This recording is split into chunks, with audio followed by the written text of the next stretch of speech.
On Saturday, it's going to be 20 years since Al-Qaeda boss Osama bin Laden, sitting up there in a cave in the mountains of Afghanistan, ordered 19 of his men who'd carefully trained on flight simulators, had gone to the United States on legitimate visas and no background checks, can you believe?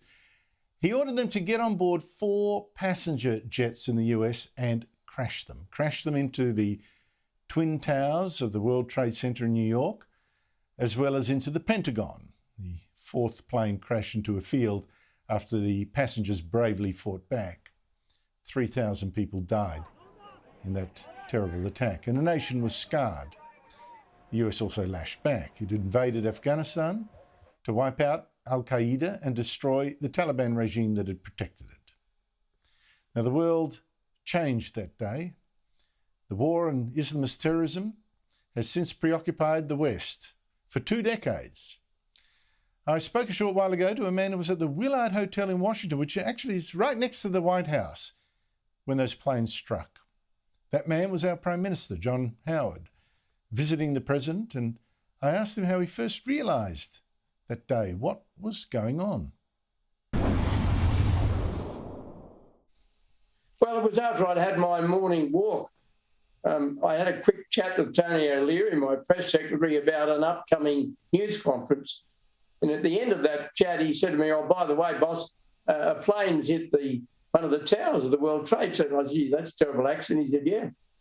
Quarter of an hour later, he was banging on the door and he said, "You better turn on your television set. Another plane has hit the other tower."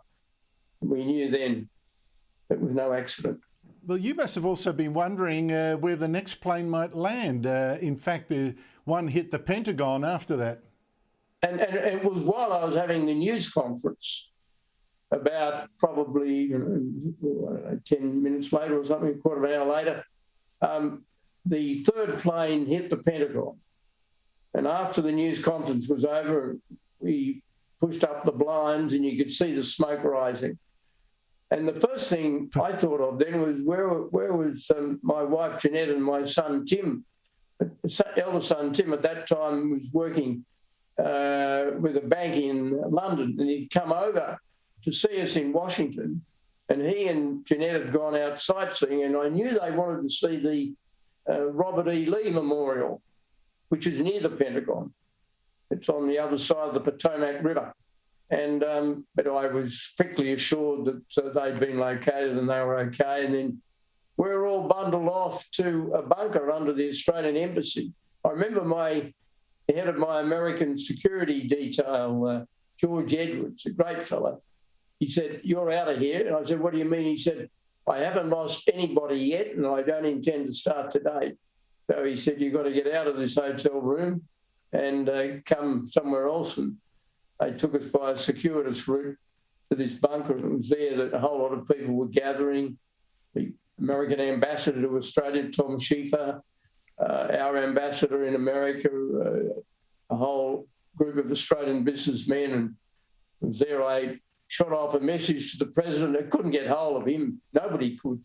Nobody quite knew where he was. But what you got to remember is that this was so unexpected, so audacious, and so savage that people just had no idea of what was going to come next. And first thought that came into my mind, and a lot of others, was that this was the beginning of a series of attacks around the world, that maybe later in the day there'd be an attack on London or Tokyo or Paris, Sydney even. We just didn't know because it was so audacious, so unexpected. I'd spent probably 3 hours with the president the previous day, and there was no reference then to terrorism. But do you think we were blind to the true threat of Islamic terrorism at that stage? Well, I think we were, yes.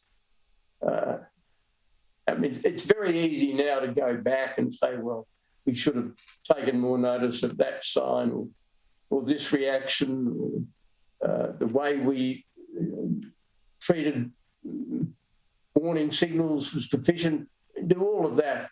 But there was absolutely no serious apprehension or no warning that was easily discoverable and established from the available intelligence. And the fact that the world was, to me, I'd been in America for a few days. We'd had a wonderful reception in the Australian Embassy grounds on a Sunday afternoon, and every senior person in the administration, from the Vice President down, protocol meant the President couldn't come.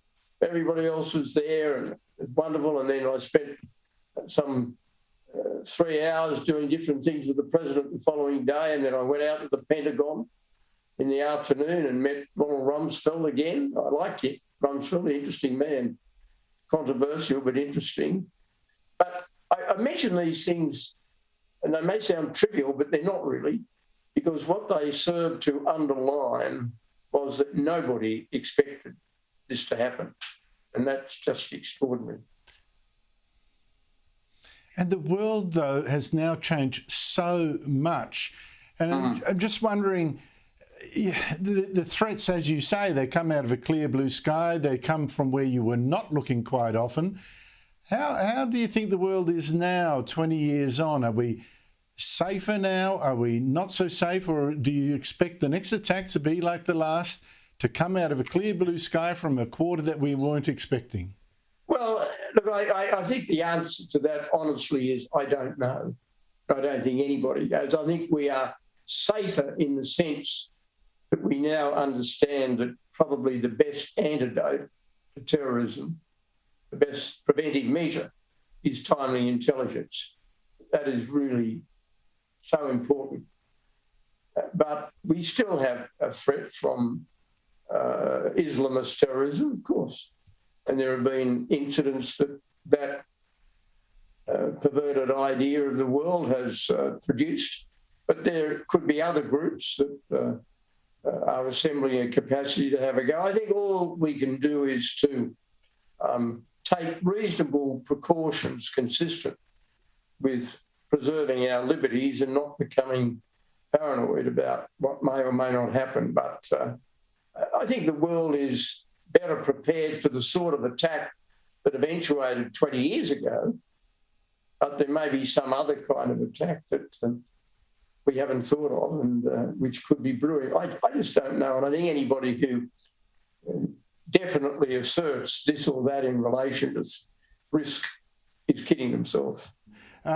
You committed us to that war in Afghanistan. We got rid of the Taliban 20 years on. You've seen the disgraceful scenes as America pulled out so very abruptly and the Taliban just waltzed back into to Kabul. Did that depress you at all? Oh, yes, I think it depressed everybody. I could understand that at some point the United States would tire because of domestic public opinion with being in Afghanistan, but the way in which it ended was damaging to American prestige, and it no doubt would have left behind some people who will face a pretty grisly future.